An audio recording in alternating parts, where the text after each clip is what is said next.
Tens of thousands of people moved to the Greater Edmonton Area in 2022, and we're continuing to see that trend, whether it's Canadians moving from out of province and relocating, or people coming to live in Canada for their very first time and choosing to call Edmonton home. However, there are 5 things you need to know before moving to Edmonton so that you can be sure that you don't make a major mistake like so many other people have without doing their research first. So in this video, I'm going to break it down for you. My name's Katie Crawford with RE/MAX Preferred Choice, and if you're looking for any more Edmonton related information or information on the real estate market, I would love to chat with you. Please feel free to contact me, and my info is in the caption below, my contact info. Let's get into it. Number 1, pick the right neighborhood. When moving to a new neighborhood, you're obviously going to want it to match your lifestyle and your vibe.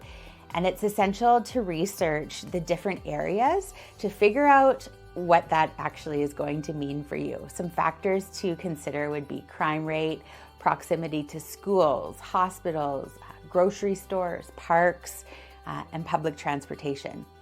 Edmonton has many vibrant and safe neighborhoods to choose from, but just like any other city, there's going to be areas that you're going to want to stay away from.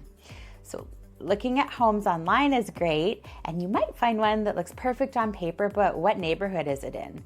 When you're doing your initial research, a handy tool is the Edmonton Community Safety Map, and by checking that, you'll kind of get a feel for where you want to be and where you want to avoid, so you're in an area that's safer for you and your family. You can also join Facebook groups of the communities that you're interested in, and if you can, definitely talk to somebody who lives here so you can get the insider information on that. I also strongly recommend visiting the city to look in person.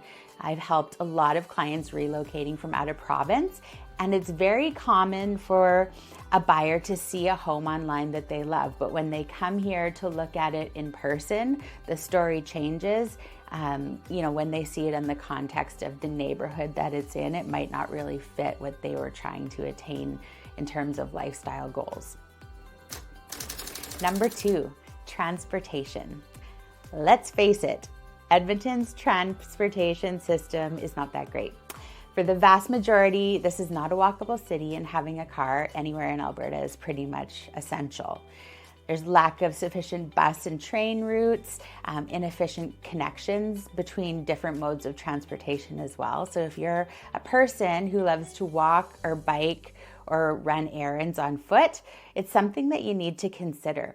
The city is definitely working on creating more walkable neighborhoods, but we're a long ways out from that. If you do have a car and are happy to drive, the benefit of living here, in my opinion, is that it's pretty easy to get around. It doesn't take up too much time to get from place to place, but that's just a matter of perspective. But one thing to think about too is in the summertime, we call that construction season. All of the road construction is done because obviously they can't do this work in the wintertime, so it can get a little bit hairy on the warmer days.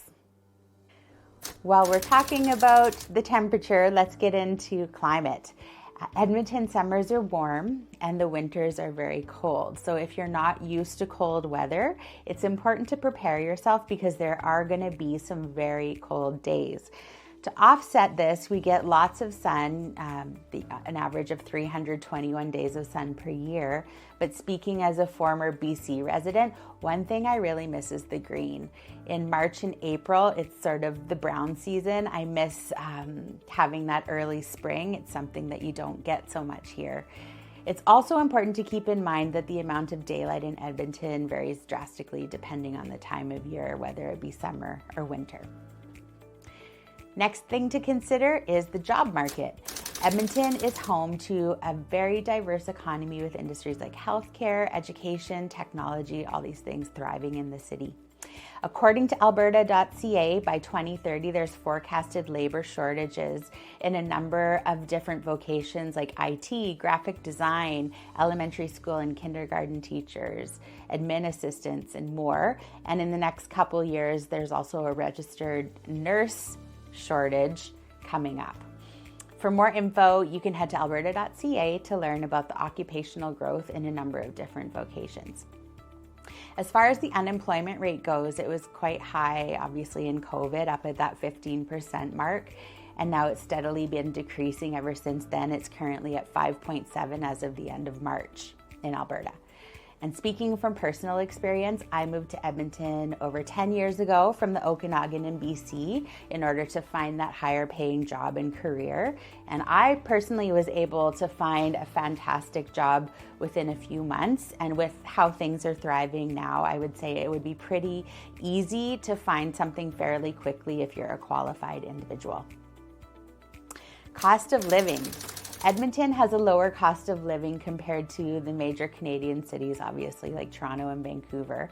However, the cost of living in Edmonton varies depending on factors like location, lifestyle, the size of your family, and it's important to research and budget for expenses like housing, transportation, etc. In Vancouver, you're probably going to have a smaller house for your price range, and it's obviously a lot warmer, so your heat bills will be lower. Transportation is more readily available in the lower mainland BC as well as in the Toronto area, so that could be cheaper as well depending on where you live. Here, you don't have to pay PS, and the average single family home is $475,000, whereas in Vancouver or Toronto, the average single family home is closer to $1 million. So from a cost perspective, you'll have the potential to have a higher quality of life here with an overall lower cost of living and a nicer house that's more affordable. With all the money you save on housing too, you can also afford to travel more. And the good news is that BC is just a super quick flight away if you're craving the ocean and the lakes. You're also driving distance from the Rockies, let's not forget, and that's very popular with Albertans to go to Banff or Jasper for little getaways for skiing, mountain biking, hiking, and they are breathtaking, so it's well worth the trip. Moving to Edmonton can be a huge uptick in your lifestyle and your ability to save for you and your family's future, but it's important to do your research beforehand to ensure that smooth transition. If you're considering a move to the Greater Edmonton area, I'd love to talk to you about it. My contact details are in the caption below. Thanks for watching.